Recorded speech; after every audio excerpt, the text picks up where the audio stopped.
that episode of Impact was fantastic tonight. I really enjoyed tonight's episode of Impact. Let's talk about how the show started. Gotta had to flip my notebook. But it started with a Joe Hendry promo.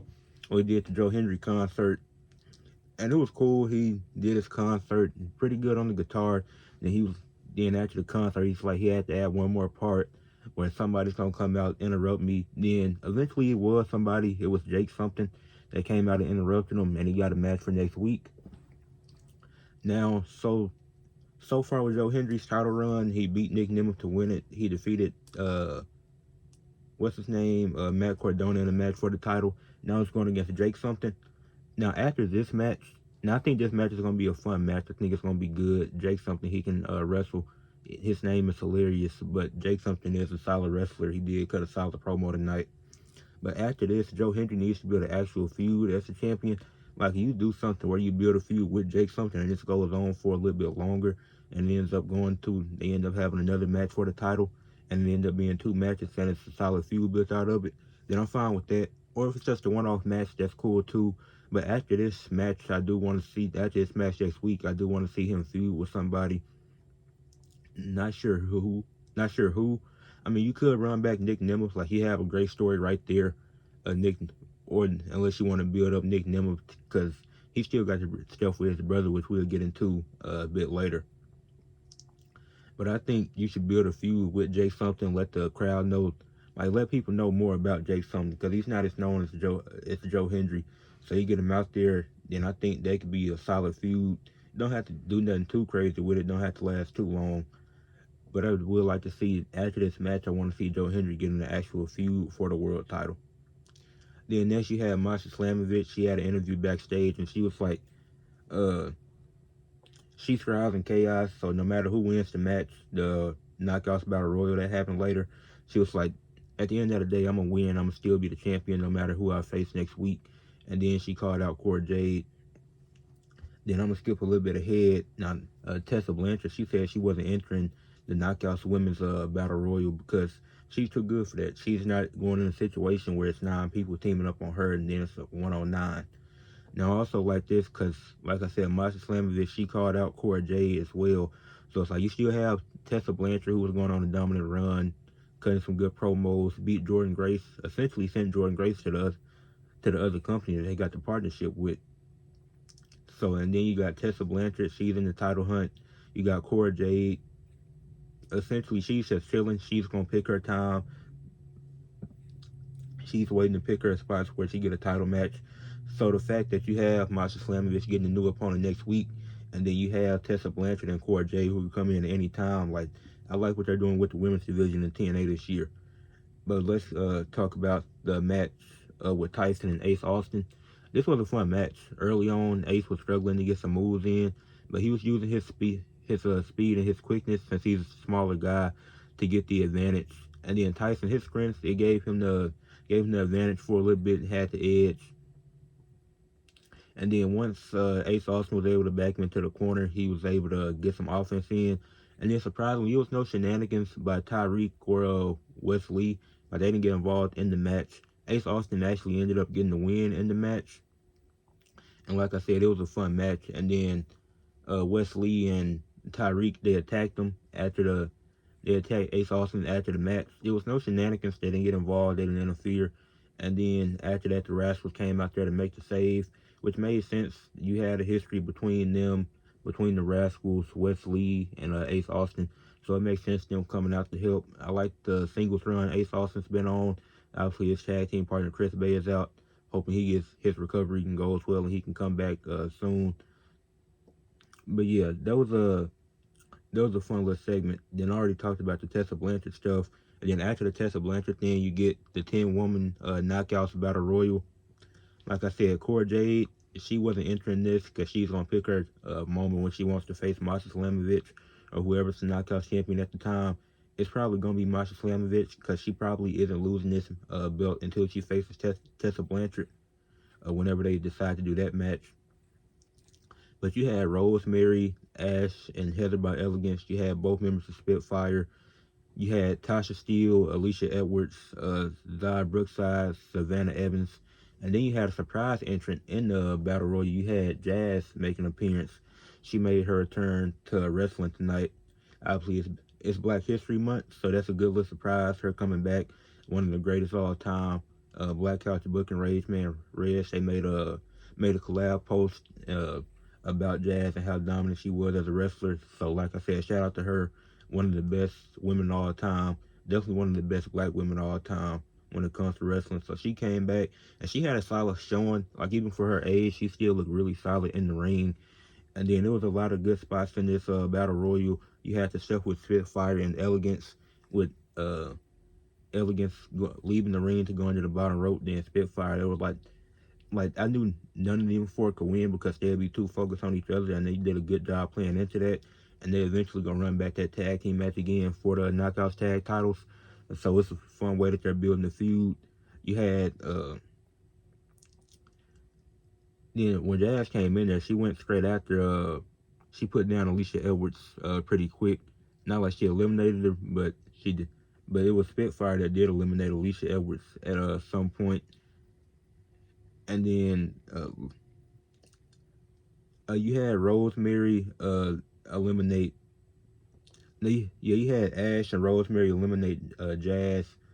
Ash, she was on the outside of the ring. She wasn't eliminated at this point, but she used but like strategically, since she was on the outside of the ring, she was able to help Rosemary eliminate her. So that was a cool spot. I don't know if Jazz is gonna do anything else or it's just a one-off appearance, but she did look really solid in the ring. So I could see her and Rosemary having a good feud if they decide to do that.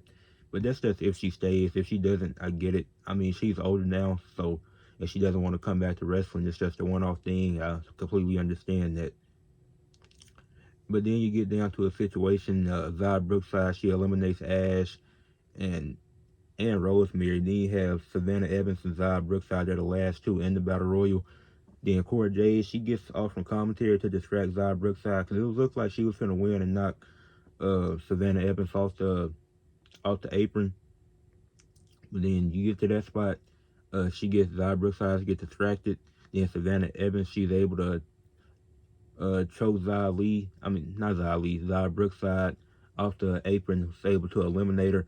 And then Savannah Evans, she gets the win, and now she's facing Masha Slamovich next week, which I think that could be a fun match. But also with Cora Jade's involvement, uh, Cora Jade is facing Zy Brookside next week. So I think that's going to be a fun match.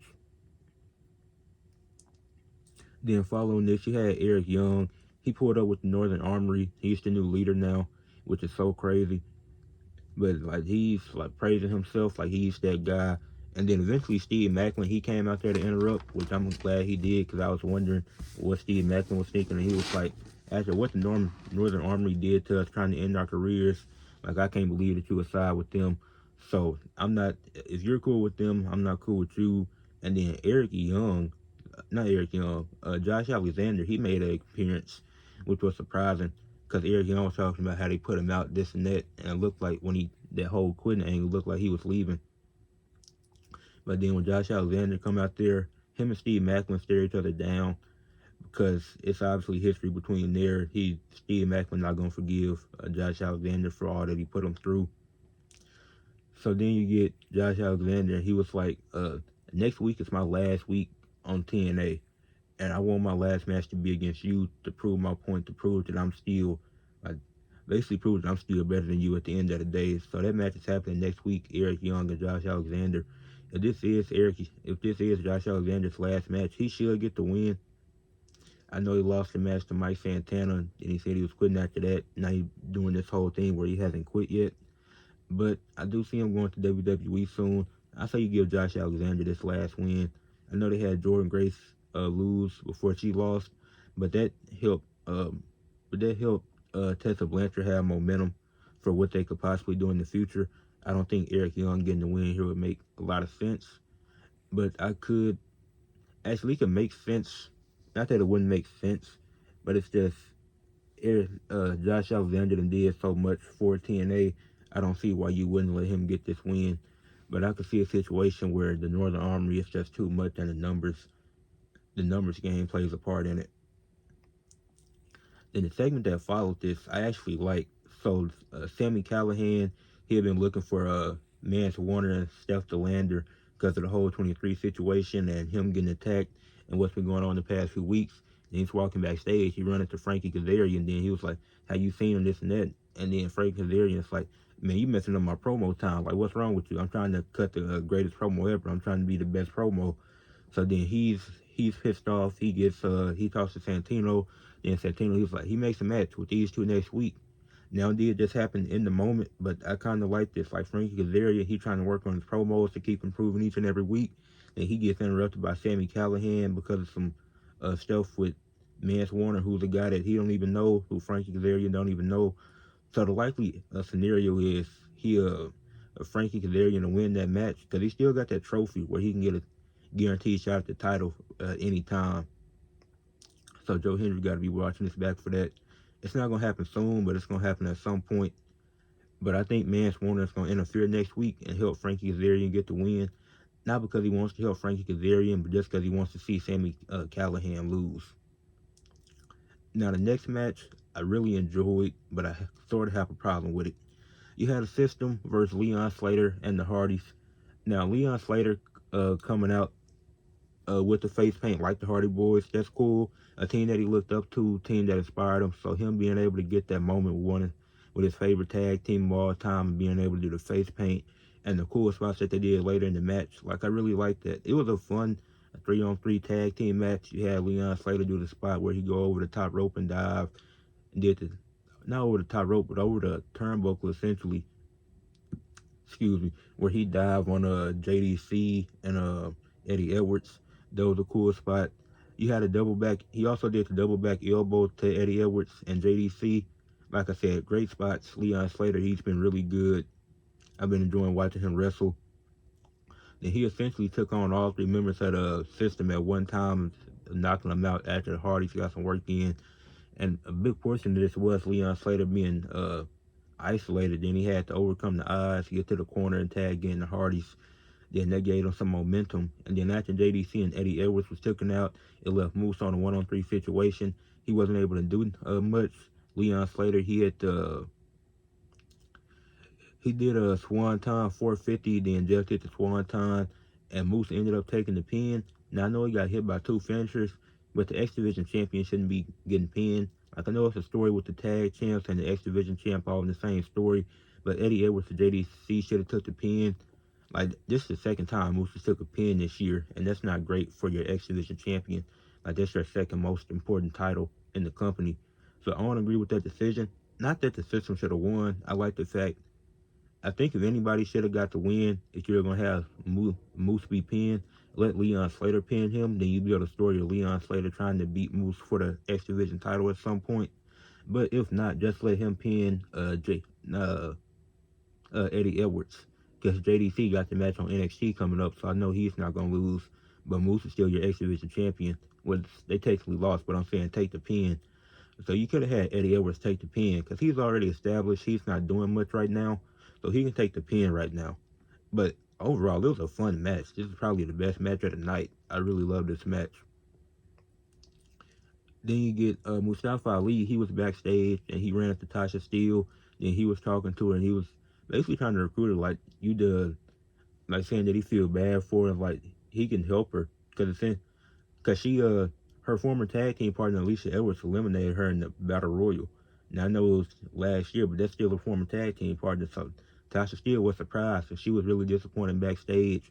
And Mustafa Ali, he was scared to come for her backstage. So I'm interested to see what they do with that. Then you had Matt Cardona versus Mike Santana, since Mustafa Ali was too scared to fight Mike Santana. There was some cool spots in this match. This match was fun, but it didn't really do anything. Like the match didn't serve any purpose, but I did enjoy it. Like you had the spot of the rolling buck 50. That was a cool spot by Mike Santana. He also did a really good Death Valley driver. Matt Cardona, he had a Tiger Bomb in the match. Like it was a lot of good spots and good moves in this match. Like I said, it was fun. It was back and forth. It was they had a high in-ring work rate. Like Matt Cardona and Mike Santana are two really great wrestlers. So obviously they're gonna put on a great match. But it just didn't serve any purpose. But Mike Santana ended up winning with the spin the block. And now for our main event, which was set up by Ariana Grace, who's been working with TNA and NXT, kind of putting matches together. It's like a general manager type role, or like an assistant general manager. So Frasium, they had to defend their their NXT tag team titles against Ryan and Nick Nemeth. You had Axiom and Nick Nemeth start the match. Pretty solid start to the match. But the Nimble brothers had control for a little bit. Now Ariana Grace, she sounded very concerned on commentary because she wouldn't want Frasium to lose those tag team titles. Yeah, Ryan Nimble, he had a super kick from Nathan Frazier. That was, I mean, he sold that really well. Like Ryan Nimble, he knows how to sell. And then Nathan Frazier, he got on the match. He was firing on all cylinders. Like he was just out the gates, just ready to go when he got back into the match. And then you had, it was multiple near falls and multiple close calls. So, a good match. It wasn't like no stat of 3 count. No, it was like, yeah, that's a legit 2.5. Those type of counts we were getting in the match. And then you had the golden ratio by Frasium, but Nick Nemeth ended up saving the match at this point. And then for some reason, when the Nemeth are finally gaining control of the match again, like Nick is soloing Frasium 1-on-2, and then Ryan is outside the ring looking for something under the ring, and he gets a chair and brings it to the ring, and then Nick stops him. He's like, "What are you doing?" And then that allows Frasium to take advantage. Then they ended up winning the match to retain the titles, and Nick is so disappointed on the outside of the ring. It's like Ryan Nemeth also tagged himself in at one point, which also stopped him from getting the win because it wasted some time. Because if you don't tag yourself in, Nick probably gets the win. So like I said last week, it's going to be interesting to see where this story goes, because at some point Nick is going to get tired of his brother costing him so many matches and opportunities because he's just so selfish and just in it for himself. But this, and shout out to Frasium, shout out to all the people working multiple shows from NXT and TNA, like Cora Jade, Frasium, Ariana Grace, JDC, etc. Shout out to all of them, because that's even tougher workload and heavier schedule, working 2 different companies in a week. But this was a fun episode of Impact. I give it a 9 out of 10. My main issues is that Moose took the pin in a 6-man tag team match when you had 2 other guys there to take the pin. That's my biggest issue. I think the thing with Joe Hendry is I want him to start an actual feud if with the championship as the champion. But aside from that, I don't have any major issues with Impact. So I give this Impact a 9. I give it a 9.5 out of 10. I enjoyed this episode of Impact. This was a really great episode of Impact. They did a great job from the promos to the matches, building some other stories. I really enjoyed this episode of Impact. Leave a like on the video, subscribe to the channel, and let me know what y'all think in the comment section below. Peace.